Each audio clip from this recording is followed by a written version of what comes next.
panas terik melanda Jakarta dalam beberapa pekan terakhir. Suhu terasa meningkat dari biasanya. Di tengah kondisi ini muncul isu El Nino Godzilla.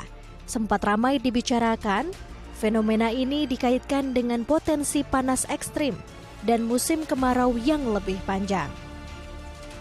Saat ini peluang terjadinya El Nino pada 2026 diprediksi berada di level lemah hingga moderat. Meski begitu, dampaknya tetap perlu diwaspadai. Seperti penurunan curah hujan, kemarau lebih panjang, hingga peningkatan suhu udara. Lalu, apa sebenarnya pemicu panas yang terjadi saat ini? Dan bagaimana prediksi ke depan? Baik pemirsa, kita langsung saja akan membahasnya bersama Ardasena Sopaheluwakan, selaku Deputi Bidang Klimatologi BMKG. Baik, halo, selamat siang Pak Ardasena. Apa kabar Pak? Selamat siang, alhamdulillah baik. Baik Pak Ardasena, ini belakangan ini kita merasakan cuaca yang begitu panas ya Pak ya di Jakarta. Ini sebenarnya apa yang terjadi pada cuaca dan iklim kita di Indonesia saat ini Pak? Ya, 2 minggu belakangan sebenarnya ada beberapa faktor yang menyebabkan kita merasakan udara ini cukup panas ya. Yang pertama itu adalah pada sekitar tanggal awal Maret hingga pertengahan Maret itu gerak semu matahari posisinya persis berada di sekitar di atasnya Pulau Jawa atau di sekitar Katulistiwa juga, sehingga mengakibatkan kedekatan posisi tersebut radiasinya tertinggi sehingga kita merasakan lebih panas. Itu sebab yang pertama.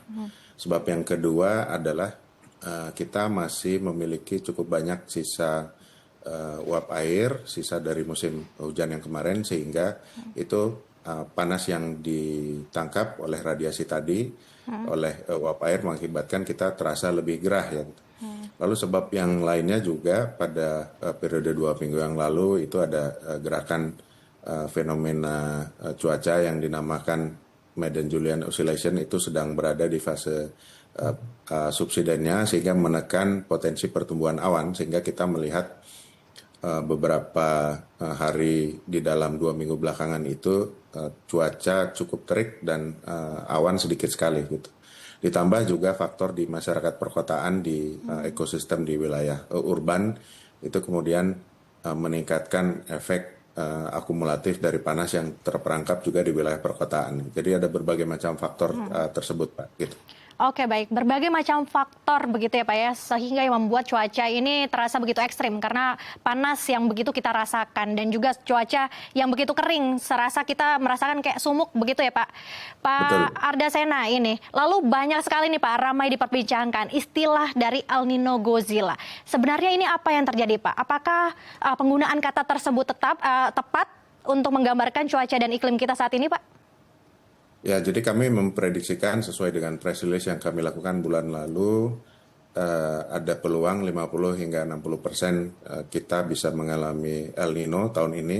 Perkembangannya masih kita monitor, dan El Nino sebenarnya hanya mengenal kategori El Nino lemah, El Nino moderat, dan juga El Nino kuat gitu. Nah, prediksi kami 50 hingga 60% itu bisa terjadi El Nino di semester kedua dengan intensitas antara lemah hingga moderat gitu. Nah, pentingnya penggunaan terminologi standar ini karena El Nino ini fenomena yang dampaknya juga global, termasuk juga di Indonesia, sehingga kita perlu pemahaman yang terstandar mengenai intensitas dari fenomena tersebut, sehingga berbagai macam sektor baik itu di Indonesia maupun juga di wilayah di negara lain itu memiliki persepsi yang sama mengenai apa adaptasi yang harus dilakukan terhadap El Nino jika kejadian tersebut terjadi gitu. Oke baik Pak, ini dari BMKG sendiri Pak, ini prediksi terjadinya mungkin kemarau panjang El Nino ini kapan terjadinya Pak? Jadi untuk tahun 2026 ini kami memprediksikan kemarau di wilayah Indonesia ada yang mulai dari bulan April ya, khususnya di wilayah Nusa Tenggara Timur, Nusa Tenggara Barat, sebagian dari Jawa Timur itu juga mulai masuk di bulan April, lalu kemudian secara gradual itu mulai merambat ke arah barat wilayah Indonesia yang berada di sekitar selatan ekuator seperti Jawa Tengah, Jawa Barat dan Banten, lalu kemudian juga bagian utaranya seperti Kalimantan Selatan, Kalimantan Tengah bagian selatan, lalu juga Lampung dan Sumatera Selatan gitu. Jadi tidak sekaligus serempak masuk bulan April, tapi secara gradual, ada yang mulai masuk bulan April, ada yang mulai masuk bulan Mei, dan secara umum jika dibandingkan dengan kondisi pada umumnya atau normalnya kemarau itu terjadi di Indonesia, tahun ini kita awal kemaraunya itu maju ya, jadi lebih panjang ya gitu.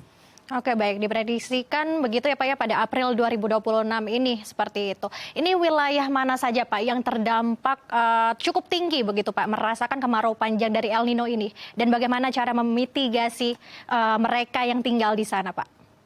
Ya, jadi ada dua hal ya.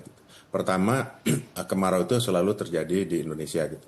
Sementara El Nino itu fenomena di Pasifik yang berpengaruh dampaknya kepada Indonesia, yang itu biasanya terjadi bisa 3 tahun, bisa 4 tahun sekali, bisa juga 7 tahun sekali gitu ya. Jadi pada kemarau tahun ini ya kita bisa terdampak juga oleh kejadian El Nino yang nanti masuk lepas di semester kedua. Jadi tidak berarti bahwa kemaraunya itu adalah akibat El Nino, tetapi pada tahun ini keduanya itu terjadi pada waktu yang bersamaan. Nah, mengenai daerah-daerah mana saja yang terpengaruh kemaraunya nanti lebih panjang dan juga di bawah normal, itu sebenarnya cukup luas daerahnya. Sebagian besar wilayah Indonesia itu bisa terdampak, khususnya wilayah Indonesia yang berada di selatan ekuator ya, mulai dari seluruh Nusa Tenggara, Bali, keseluruhan Jawa, Lampung, Sumatera Selatan, lalu juga Kalimantan Tengah, Kalimantan Selatan, Kalimantan Barat bagian selatan, sebagian Kalimantan Timur, Sulawesi juga, Sulawesi bagian selatan, dan juga Maluku dan Papua bagian selatan ya. Jadi cukup luas daerah yang terdampak kemarau di bawah normal tahun ini. Baik Pak Ardasena, ini jika benar El Nino akan terjadi begitu di Indonesia Pak Ardasena, ini dampak apa yang paling nyata dirasakan oleh masyarakat? Tapi nanti kita akan kembali usai jeda Pak Ardasena, dan juga pemirsa jangan kemana-mana, kita akan melanjutkan perbincangan kita tetap di Halo Indonesia.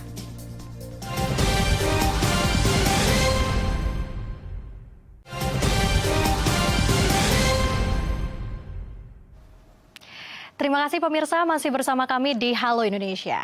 Pemirsa, kita akan melanjutkan diskusi bersama dengan Ardasena Sopaheluwakan selaku Deputi Bidang Klimatologi BMKG.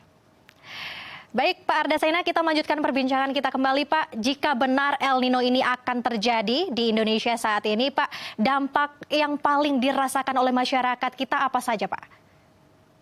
Ya baik, El Nino itu biasanya apabila intensitasnya moderat dan lebih tinggi atau moderat kuat, itu bisa membuat kemarau kita menjadi lebih kering dan lebih panjang. Biasanya dia berpengaruh pada periode di mana kita transisi dari musim kemarau ke musim hujan. Potensi pertumbuhan hujan di situ ditekan sehingga kemarau kita menjadi lebih panjang gitu. Dan apa yang perlu diantisipasi oleh kita semua, tentunya kita perlu memperkuat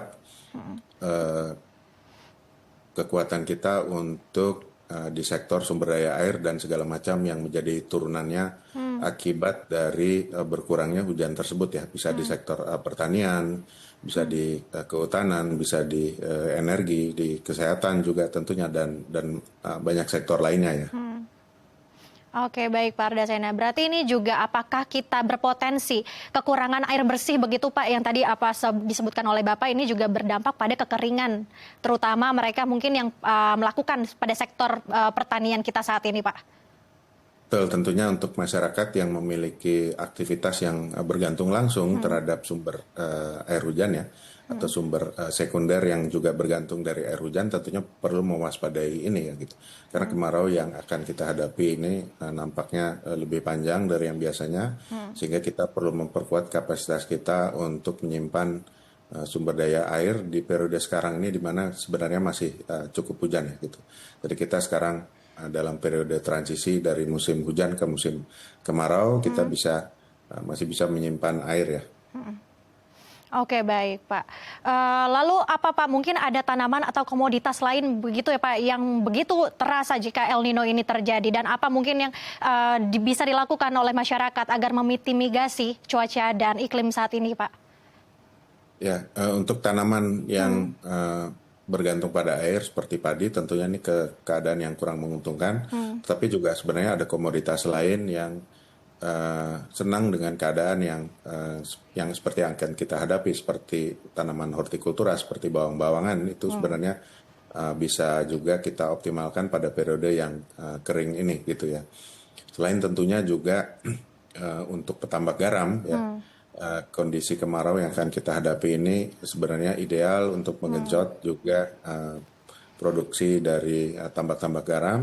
Dan juga di sektor perikanan ya, pada saat kejadian El Nino dan kemarau itu banyak nutrisi dari bawah laut yang naik ke permukaan atau yang kita sebut dengan upwelling, sehingga nutrisi yang naik ini kemudian diikuti oleh ikan-ikan yang juga banyak naik ke permukaan, dan ini tentunya bisa dimanfaatkan juga. Jadi selalu ada dua sisi dari fenomena iklim ini yang bisa kita manfaatkan. Selain kita perlu mewaspadai potensi dampak yang negatif, kita juga perlu memanfaatkan dampak yang positif ya. Baik Pak, untuk El Nino sendiri ini seberapa kuat begitu Pak ya ini intensitasnya dibandingkan mungkin cuaca-cuaca ekstrim yang kita rasakan saat ini Pak? Jadi fenomena El Nino ini adalah fenomena iklim yang kejadiannya panjang ya gitu.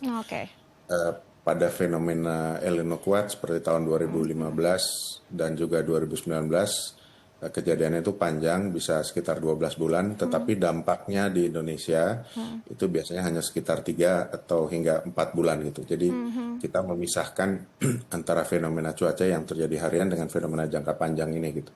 Dan untuk prediksi ke depannya, saat ini kami masih melihat 50 hingga 60% dia antara El Nino lemah hingga El Nino moderat. Dan tentunya tetapi kita tetap mengupdate, memonitor terus bagaimana perkembangannya, dan kita akan tetap menginfokan ini kepada masyarakat dan juga pada sektor-sektor yang terdampak. Oke baik Pak, ini apakah juga berpotensi pada mungkin kebakaran hutan, karhutla Pak, bagi mungkin masyarakat yang tinggal di pesisir maupun juga mungkin yang terdampak kekeringan begitu yang luar biasa saat ini Pak? Ya betul, tentunya potensi kebakaran hutan dan lahan ini perlu sangat kita waspadai. Karena kemarauannya panjang, daerah-daerah yang rutin terjadi karhutla itu perlu kita waspadai. Sumatera Selatan, Riau, Kalimantan Barat, Kalimantan Selatan itu, dan Kalimantan Tengah juga perlu kita waspadai karena kemarauannya cukup panjang. Dan juga untuk masyarakat yang tinggal di daerah perkotaan, kita juga perlu mewaspadai nanti karena defisitnya hujan, kita perlu mewaspadai adanya juga potensi turunnya dari kualitas udara ketika kita berada di pertengahan musim kemarau ya. Oke baik. Apakah juga masyarakat ini diimbau untuk juga mungkin menjaga kesehatan mereka Pak, melihat cuaca dan iklim ini yang begitu ekstrim saat ini Pak? Betul, jadi pada saat transisi sekarang masyarakat yang beraktivitas di luar ruangan tentunya juga kami sarankan menggunakan pelindung kepala misalkan ya. Dan juga nanti ketika di pertengahan kemarau mewaspadai adanya potensi penurunan kualitas udara karena polusi yang tidak tercuci karena kita tidak ada hujan alami yang membantu proses pencucian atmosfer. Baik, terima kasih Pak Ardasena telah bergabung bersama kami di Halo Indonesia. Terima kasih atas diskusi kita saat ini Pak. Selamat kembali beraktivitas, selamat siang Pak Ardasena. Terima kasih. Pemirsa, usai jeda saya akan mengajak Anda untuk melihat seni permakultur yang dilakukan oleh sepasang suami istri. Seperti apa? Informasinya sesaat lagi, tetap di Halo Indonesia.